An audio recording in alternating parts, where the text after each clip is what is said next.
तो चलिए हम लोग क्या पढ़ रहे थे, एक चर वाले द्विघात समीकरण। तो हम लोग इसका सलूशन कर रहे थे। हम लोग कहाँ तक किए हैं सलूशन, 5 का 2 नंबर तक कर चुके हैं। आज 5 का 3 नंबर करेंगे, उसके बाद आगे बढ़ जाएंगे। ठीक है, तो चलिए सवाल को पढ़ते हैं। दो क्रमिक संख्याओं वर्ग का योग 313 है। इसको किस में परिवर्तन करना है, एक चर वाले द्विघात समीकरण में। ठीक है, तो ये रहा, सवाल उतार लिए हैं। दो क्रमिक संख्याओं वर्ग का योग 313 है, इसको हमको परिवर्तन करना है एक चर वाले द्विघात समीकरण में। तो देखिए पहले समझते हैं क्रमिक संख्या किसको कहता है। क्रमिक संख्या हम उसे कह सकते हैं जो लगातार चलता है, जैसे 1 2 3 4 5 6, वो क्या क्रम में चल रहा है, तो उसी को हम क्या बोलते हैं, क्रमिक संख्या बोलते हैं। तो यहाँ पर हमें क्या करना है, क्रमिक संख्या मानना पड़ेगा। ठीक है, तो पहला क्रमिक संख्या मानेंगे, उसको दूसरा क्रमिक संख्या मानेंगे, उसके बाद हम इसको करते हैं। ठीक है, चलिए करते हैं। ये रहा, माना कि जो पहला क्रमिक संख्या है, यानी पहला संख्या क्या मानते हैं, एक्स मानते हैं। क्या मानेंगे, एक्स मान लेते हैं। ठीक है, अब देखिए तो जो दूसरा जो संख्या होगा, यानी 1 के बाद 2 आएगा, 2 के बाद 3 आता है ना, तो उसमें एक एक अंक जोड़ते चल जाते हैं, चलते हैं ना। तो उसी तरह पहला संख्या x है, तो दूसरा संख्या क्या आ जाए, x+1 मान लेते हैं। x+1 ही तो होगा दूसरा संख्या, जो कि क्रमिक संख्या है। यानी जो दूसरी संख्या होगा हमारा, वो क्या हो जाएगा, x+1 होगा, क्योंकि क्रमिक संख्या है। यानी उसमें एक एक अंक जुड़ते चल जाएगा, 1 के बाद 2, 2 के बाद 3, 3 के बाद 4, उसमें सभी में क्या हो रहा है, प्रत्येक अगला अंक में एक अंक जुड़ रहा है, इसलिए हम x है तो ये x+1 हो गया। ठीक है, अब क्या बोला है, दो क्रमिक संख्या वर्गों का योग, यानी इस दोनों वर्गों का योग कितना हो जाएगा, 313 हो जाएगा, ये हो जाएगा। तो हम क्या लिखेंगे, प्रश्नानुसार लिखेंगे। प्रश्नानुसार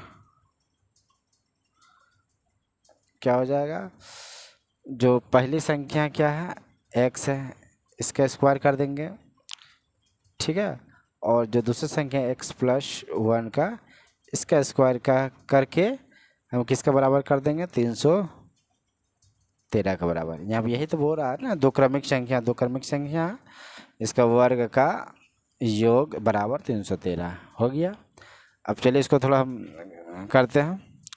x² प्लस ये हो जाएगा, फार्मूला हो गया x+1 का, यानी a+b का होल स्क्वायर हो गया, क्या हो जाएगा, x² प्लस 2ab यानी x हो जाएगा, अब प्लस b² यानी 1 ये है, इसका a1 स्क्वायर हो जाएगा बराबर 313 हो जाएगा।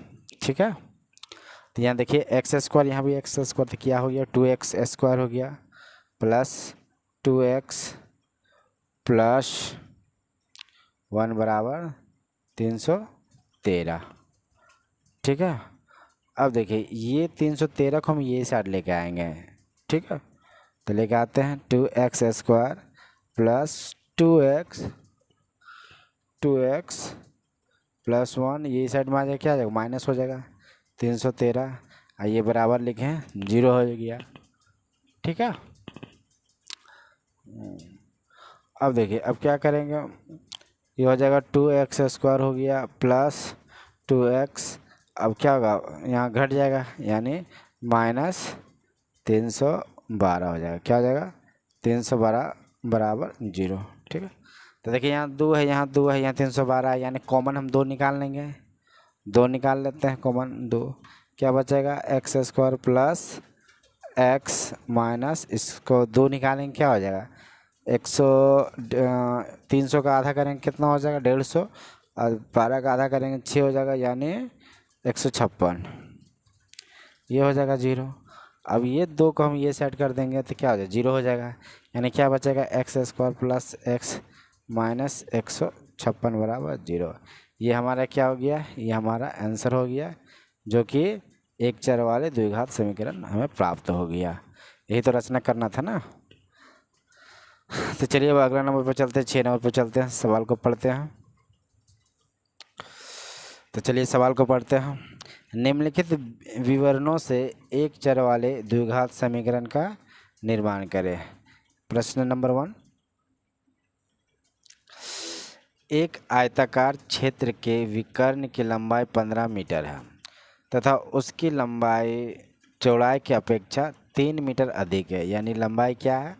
चौड़ाई की अपेक्षा 3 मीटर अधिक है। यानी लंबाई चौड़ाई को हम क्या मान लेंगे? एक्स। लंबाई हमारा क्या हो जाएगा? 3 मीटर अधिक है चौड़ाई से, यानी x+3 हो जाएगा। और यहाँ बोला कि जो आयताकार जो क्षेत्र का जो विकर्ण है उसका 15 मीटर दे दिया। तो हमें क्या क्या करना है? हमको एक चर वाले द्विघात समीकरण में रचना करना है। ठीक है, इसमें भी वही रचना करना। तो चलिए इसको करते हैं। इसको सवाल को पहले उतार लेते हैं उसके बाद करते हैं। तो ये रहा सवाल को उतार लिए हैं। तो देखिए यहाँ पर क्या क्या आयताकार में विकर्ण की लंबाई दिया हुआ है और उसकी लंबाई और चौड़ाई दिया हुआ है। ठीक है, तो चलिए हम उसको क्या करते हैं, चित्र बना लेते हैं। चित्र के आधार पर हम इसको करते हुए समझते हैं। ये एक आयताकार एक क्षेत्र है। ठीक है, तो देखिए ये क्या हो गया? ये हो गया चौड़ाई हो गया। ये भी चौड़ाई हो जाएगा, बराबर हो जाएगा चौड़ाई। ये क्या? लंबाई है। ये क्या? लंबाई। तो यहाँ क्या बोल रहा? यहाँ बोल रहा है इसकी चौड़ाई की अपेक्षा जो लंबाई है उसकी लंबाई चौड़ाई की अपेक्षा 3 मीटर अधिक है। यानी चौड़ाई क्या हमारा हो जाएगा? x हो जाएगा। तो लंबाई हमारे क्या हो जाएगा? चौड़ाई का 3 ज़्यादा है ना, 3 मीटर ज़्यादा है, यानी x+3 हो जाएगा। यानी यहाँ पर भी x हो जाएगा। ठीक है, और यहाँ पर यहाँ हो जाएगा x+3 हो जाएगा।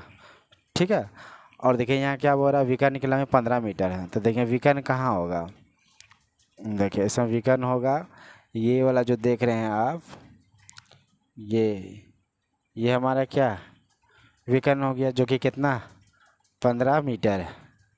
ठीक है, तो विकर्ण यहाँ हो गया। तो हम पहले क्या करते हैं, इसको हम लिख लेते हैं। ठीक है, तो लिख लेते हैं। तो अब लिखेंगे आयताकार क्षेत्र का विकर्ण। ठीक है, विकर्ण कितना है? 15 मीटर। ठीक है, कितना है? 15 मीटर है। विकर्ण इधर से भी होगा मगर हम ये साइड लेके कर रहे हैं। ठीक है, इधर से भी कर सकते थे, इधर से भी कर सकते थे, मेरी ये साइड से हम करके दिखा रहे हैं आपको। ठीक है, तो इसका चौड़ाई कितना है? x मीटर है। कितना है? x मीटर है। तो हम क्या लिखेंगे? माना कि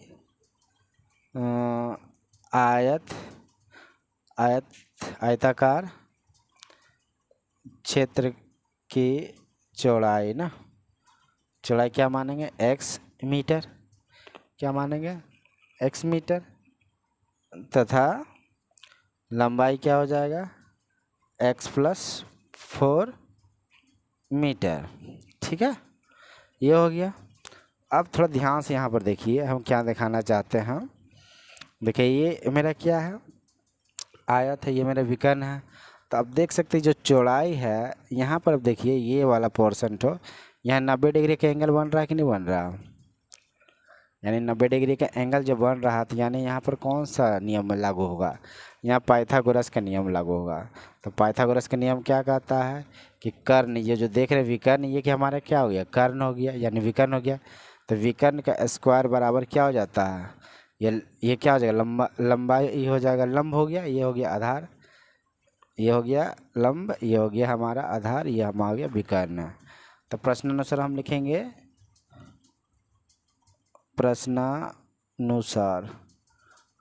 प्रश्नानुसार लिखेंगे जो विकर्ण की जो लंबाई होता है इसका स्क्वायर बराबर हो जाएगा ये लंब का स्क्वायर जोड़ आधार का स्क्वायर। ठीक है, तो वही हम लिखेंगे 15 का जो स्क्वायर हो जाएगा चौड़ाई का क्या हो जाएगा? एक्स स्क्वायर, मतलब ये हो गया हमारा लंब, और जोड़ हो जाएगा ये आधार का क्या हो जाएगा? ये भी इसका स्क्वायर हो जाएगा। ये किसका? पाइथागोरस के नियम के अनुसार कर रहे हैं। ठीक है, तो देखिए इसको हम क्या करेंगे? सॉल्व करते हैं। 225 बराबर हो जाएगा ये x² हो गया, प्लस यहाँ फार्मूला बैठ रहा है x+3 का स्क्वायर, यानी x² प्लस 2 2a भी होता है, यानी 2 3 दूनी 6 हो जाएगा, 6x हो गया, और 3 तिया 9 हो जाएगा। ठीक है, क्या हो जाएगा 225 बराबर, देखिए एक एक 2 हो गया, 2x² हो गया प्लस 6x प्लस 9। ठीक है, अब देखिए इसको ये सेट कर देते, इसको ये सेट कर देते ये। ठीक है, इसको ये सेट करेंगे तो क्या हो जाएगा, माइनस हो जाएगा। पलट दे रहे हैं, 2x² प्लस 6x प्लस 9, यही साइड में आएगा तो क्या घटाव हो जाएगा, 225 बराबर 0। ठीक है, अब देखिए अब क्या करेंगे, 2x² प्लस 6x, ये दोनों क्या होगा, घट जाएगा तो माइनस हो जाएगा, 216 हो जाएगा बराबर 0। ठीक है, अब यहाँ से हम 2 कॉमन ले लेते हैं, तो 2 कॉमन लेंगे तो क्या होगा, x² हो जाएगा प्लस 3x हो जाएगा और इसका हो जाएगा 108। कॉमन लिए हैं। ठीक है, दो अंदर डालेंगे तो 2x² आ जाएगा, अंदर डालेंगे 3 दूनी 6 हो जाएगा, इसको अंदर डालेंगे क्या हो जाएगा, 216 हो जाएगा। इसलिए कॉमन ये कॉमन इस साइड में आ जाएगा, क्या हो जाएगा 0 हो जाएगा। क्या बचेगा, x² प्लस 3x माइनस 108, ये बराबर हो गया 0। ये क्या हो गया, ये हम रचना कर दिए द्विघात समीकरण में, ये हमारा क्या हो जाएगा, फाइनल आंसर हो गया। तो चलिए अब अगला नंबर पर चलते हैं।